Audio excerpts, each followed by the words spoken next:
faithfully, conveying value and interpreting great books from around the world. Hello, this is Sally's Book Talk.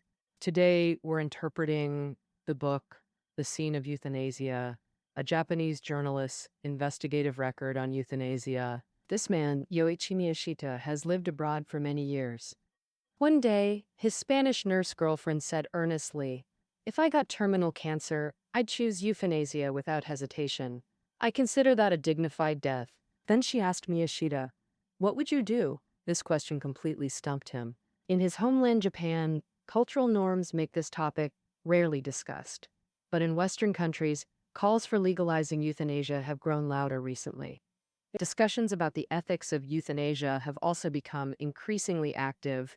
In early 2016, Miyashita witnessed his first euthanasia procedure in Switzerland, describing it as feeling like he was at a crime scene.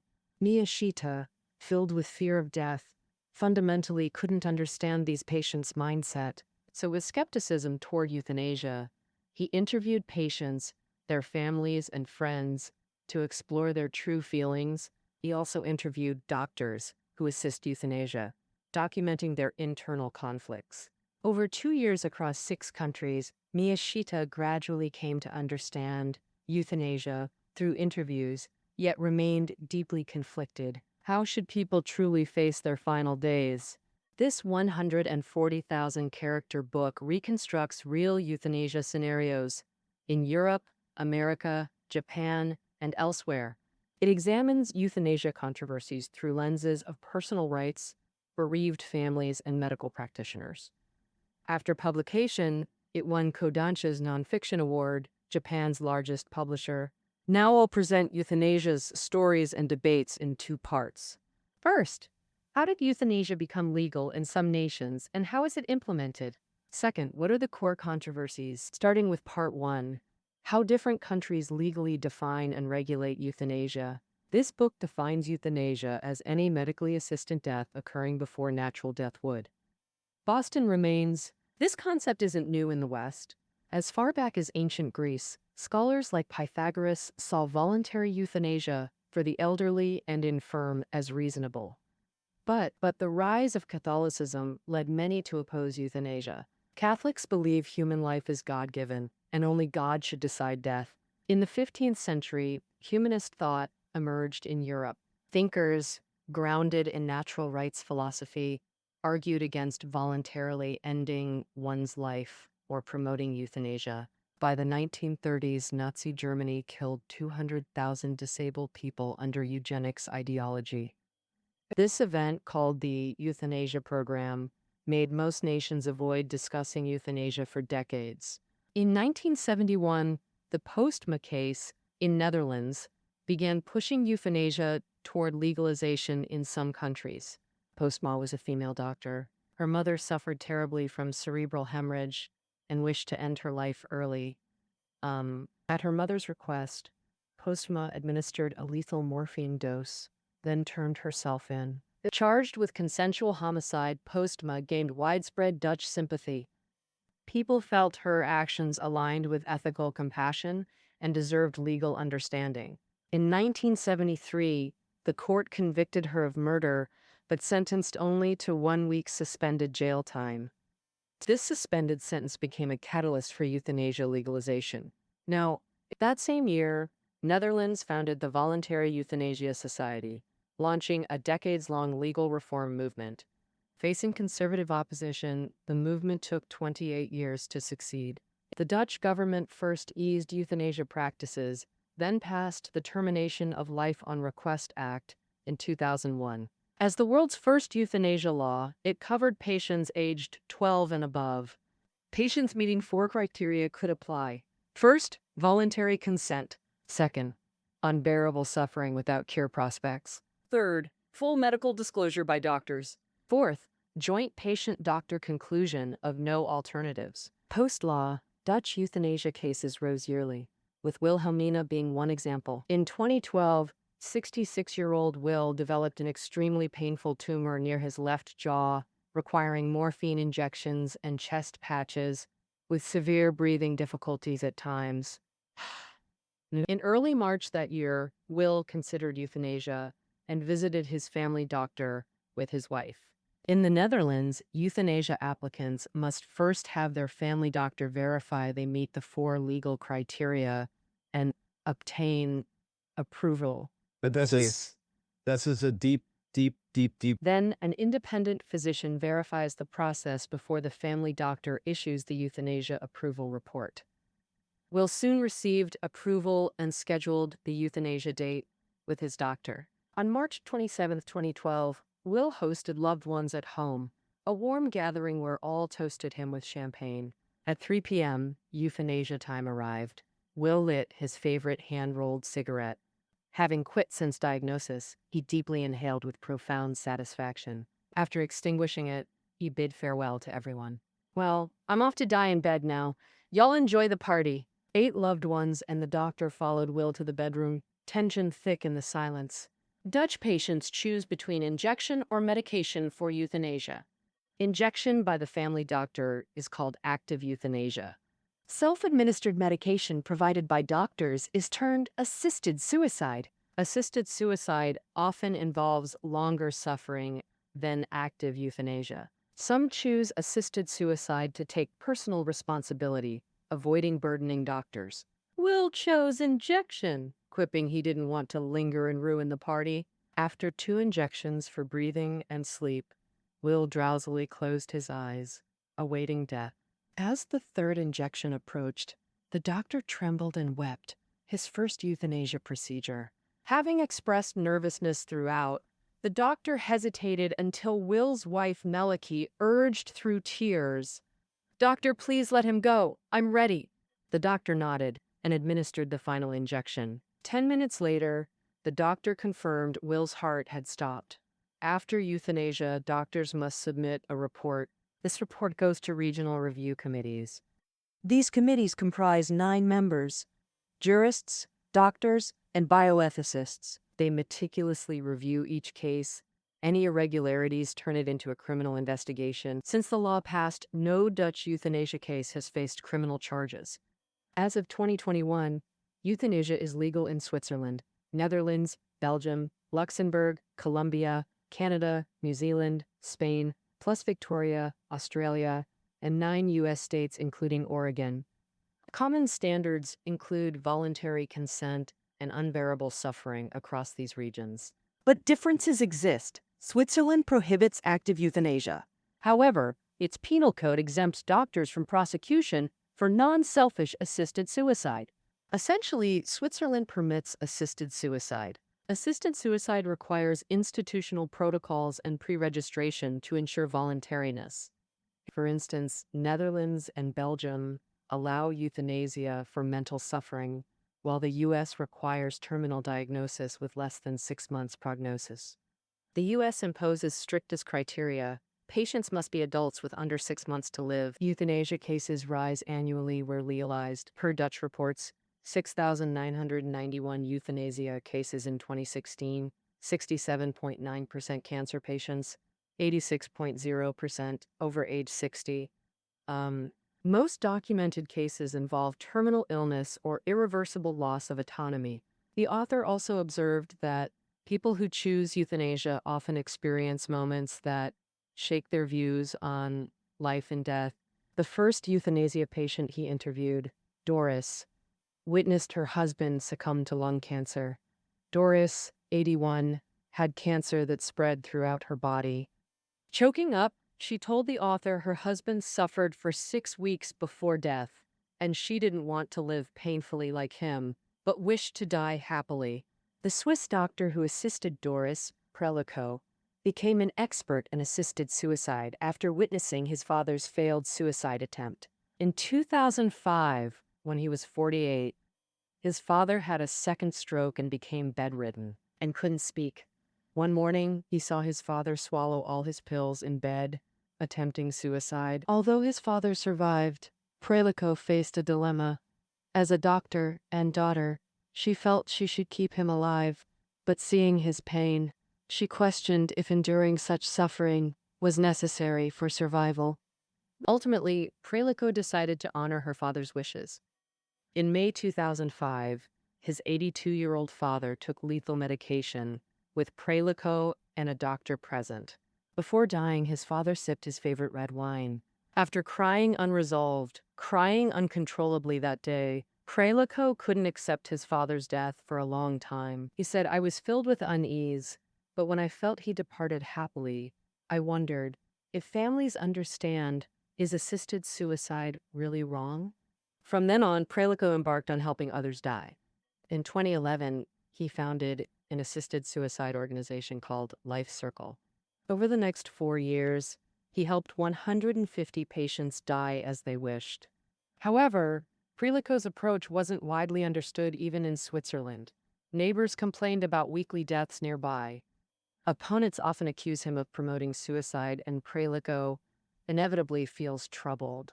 Indeed, euthanasia controversies trouble not only doctors like Prelico, but also torment patients' families. In part 2, we'll discuss what the controversies over euthanasia entail. First, do humans have the right to choose death? Supporters argue everyone is born free and responsible for themselves, so they certainly have the right to decide their own life and death, especially in individualistic Western societies. And while more people hold this view, opposition remains strong. For instance, the Catholic tradition we mentioned earlier means countries like Italy and Spain, with strong Catholic influence, have loud opposition to euthanasia. This forced Spaniard Ramon Sampedro to ultimately take lethal medication with help from his friend Ramona. Sampedro was a sailor in his youth. In summer 1968, the 25-year-old injured his spine diving from the coast, becoming quadriplegic. Afterward, he relied on his mother and sister-in-law for everything: eating, turning, bathing, even catheter changes, which left him feeling deeply humiliated. When his mother died, Sampedro seemed to lose his anchor, intensifying his wish to end his life. He repeatedly begged his brother to assist his suicide, but was refused.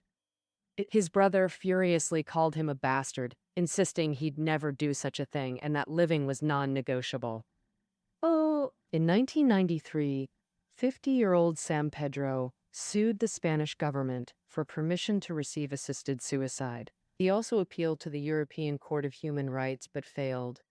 Sampedro wrote articles using a stick in his mouth to type, expressing his wish to die. In 1996, his book, Letters from Hell, published, causing debate and catching Ramona's attention. Ramona sought out Sampedro, wanting to help him keep fighting to live. As they grew close, Ramona fell in love with him, but seeing his daily agony, she gradually accepted euthanasia. To Ramona, just as abortion legalization benefited women, euthanasia would similarly benefit the suffering Sampedro. So she followed her conscience, secretly preparing poison without telling Sampedro's family. On January 12, 1998, Ramona put poison in a cup. Sampedro then used his only movable body part, his mouth, to drink it through a straw. And finally, in 1998, he ended his life, concluding 29 years and 4 months of bedridden existence. Before dying, Sampedro recorded a video specifically asking, "Gentlemen of the clergy, what does dignity mean to you? Regardless of your views, this isn't dignified living to me. Life is a right, not an obligation I must endure like this." I lived 29 years, 4 months, and some days. Even weighing all that time, I can't find the word happiness. Sampedro's story was filmed as The Sea Inside, which partly advanced Spain's euthanasia legalization. Not until March 2021 did Spain's Congress pass the euthanasia bill, 20102-141, though Catholics protested outside Parliament that day. Beyond religion, traditional collective values see death not as private. People owe responsibility to family and clan. As noted earlier, Sampedro repeatedly begged his brother for suicide help in vain, because his brother saw caring for him as familial duty, to collectively endure suffering, not assist death. So, consistently, his brother and sister-in-law tended to Sampedro daily, waking every few hours to check his comfort. Sampedro's sister-in-law said, "Care for him like my own son actually brought me joy." Hence, after his death, they never forgave Ramona, viewing her as a home-wrecking intruder. The author notes this family communal mindset is more prominent in Eastern societies. Confucianism teaches our bodies, every hair and skin, come from parents. Filial piety and mutual support remain deeply rooted in Eastern family values. This, per the author, partly explains why no Eastern nation has legalized euthanasia. But Ramona clearly disagreed.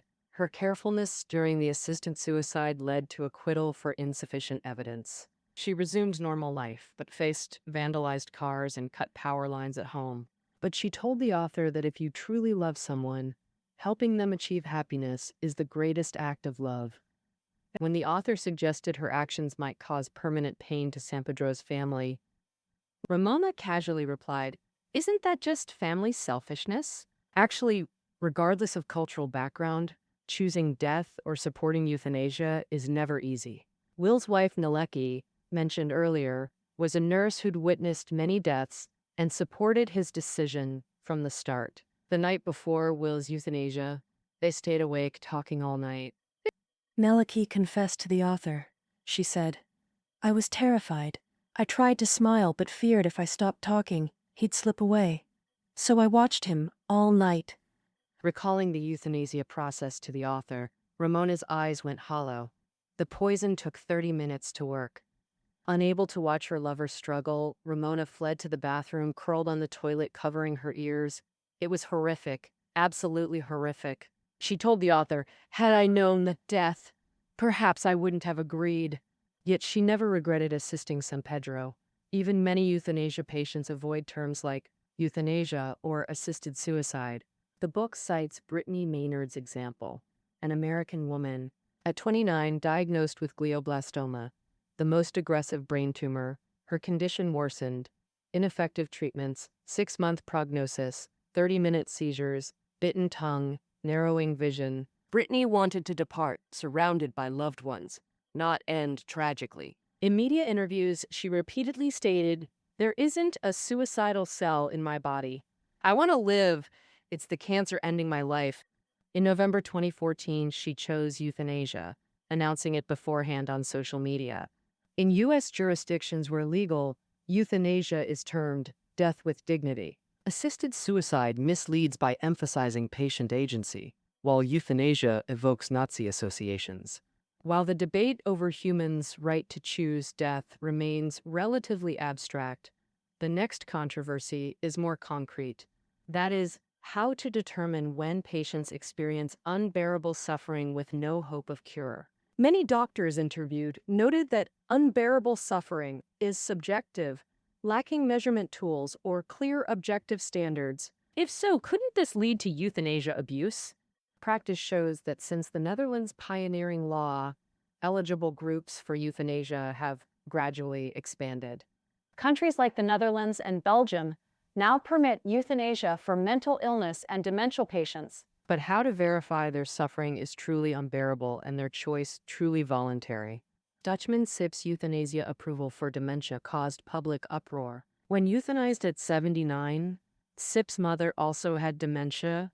Perhaps witnessing her suffering influenced him. Sip strongly desired euthanasia. Initially, his GP refused, believing dementia didn't qualify. But Sip persisted, forcing his family to find new doctors for reevaluation. This time, doctors approved, deeming his dementia incurable and his mental anguish unbearable. This, too, constitutes unbearable suffering. Supportive doctors argue WHO defines health as physical or mental well-being. Thus, dementia or mental patients shouldn't be excluded. Yet this view faces frequent criticism as a slippery slope. Slippery slope means once a system exists, its original ideals may evolve unpredictably. Recently, mental illness and trauma increasingly appear in euthanasia applications. A similar example. In 2012, deaf Belgian twins were euthanized after learning they'd go blind, unable to bear not seeing each other. Another case, Nancy, a 44-year-old transgender woman, sought euthanasia after failed surgery caused unbearable psychological pain and chose euthanasia. In 2015, a rapist murderer imprisoned for 30 years claimed unbearable mental anguish from violent urges and applied for euthanasia. His application was approved. He became Belgium's first prisoner approved for euthanasia since the law's implementation. That same year, 24-year-old Emily was approved due to depression, with minors now eligible in some countries. Expanding euthanasia's scope fuels fears of runaway normalization. Per reports, Theo Boer, a Dutch ethicist, euthanasia supporter, and review committee member, resigned worriedly from the committee in 2014. He found euthanasia becoming a fashionable death in Europe, even a default option in treatment plans, pushing viable patients toward death. And he lamented, once the genie's out of the bottle, it's near impossible to put back. Recently, Western commercialization emerged, euthanasia brokers being one example. Dressed in black, they frequent hospitals and nursing homes, promoting euthanasia as dignified death. More terrifying, what if doctors abuse their power? The book notes Oregon, pioneer of death with dignity laws, has daily doctor suggestions to terminal cancer patients about choosing death. E.g., after terminal diagnoses, doctors might casually ask if patients want lethal morphine doses.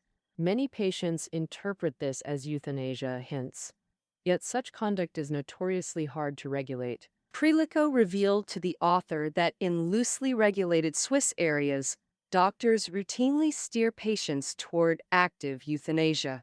Moreover, whether doctors assisting euthanasia violates medical ethics remains hotly debated.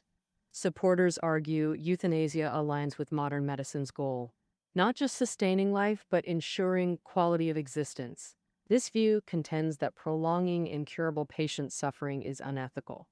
Their suffering is inhumane, and they should be allowed to freely choose death with medical assistance. Euthanasia opponents argue doctors are desperate patients' sole refuge, tasked with preserving life, not hastening death. Medical progress thrives because doctors relentlessly combat so-called incurable diseases. Euthanasia robs driven doctors of research subjects and motivation, hindering medical advancement. The book cites American doctor Kenneth Stevenson holding this view. Stevenson believes that without voicing opposition to euthanasia, patients get robbed of precious lives. Janet Hall is one patient Stevenson cured. In 2005, 55-year-old Janet was diagnosed with anal cancer. Without treatment, she had 6 months to a year. For Janet, hair loss and illness anguish were incomparable to anything else. She begged Stevenson for peaceful death medication, but he convinced her to pursue aggressive treatment. After nearly 2 months of treatment, Janet overcame the cancer. By the book's writing, Janet was still alive at 71. Stevenson also contends the 6-month terminal prognosis isn't always accurate. Take diabetes. Stopping insulin shortens life to 6 months, making patients terminal. In dignity death states like Oregon, they could then seek assisted suicide. Stevenson says, when patients refuse treatment, that becomes terminal and dignified death. The passage of death laws brings death closer. Here concludes the book's coverage of euthanasia controversies. Beyond slippery slopes and abuse, another criticism warns euthanasia could be advocated to ease family burdens or optimize resources, distorting social values. For instance, aging societies might foster elder discrimination, and governments might neglect long-term home care while avoiding healthcare responsibilities. After all, euthanasia saves both money and time. As the book notes, Japan's deeply ingrained burden avoidance culture makes the ill feel ashamed to rely on family care. Once legalized, patients may sense family or societal pressure. Attitudes like, just let them go, or elderly drain resources, leading to voluntary euthanasia requests. But this so-called voluntariness remains questionable. 20 years since the world's first euthanasia law, controversies still persist. 2 years of interviews shifted the author from deep skepticism to understanding, yet he remains wary of blanket euthanasia legalization. What is euthanasia? What truly constitutes a peaceful death for humans? The author offers no conclusion, leaving judgment to readers given differing cultural or religious values. Individual perspectives vary greatly. He says, how we die reflects how we lived. Dying without regret, believing we were happy, isn't that proof we lived fully? All right, that concludes our interpretation of the scene of euthanasia. Reading notes are below the audio. We'll see you next time.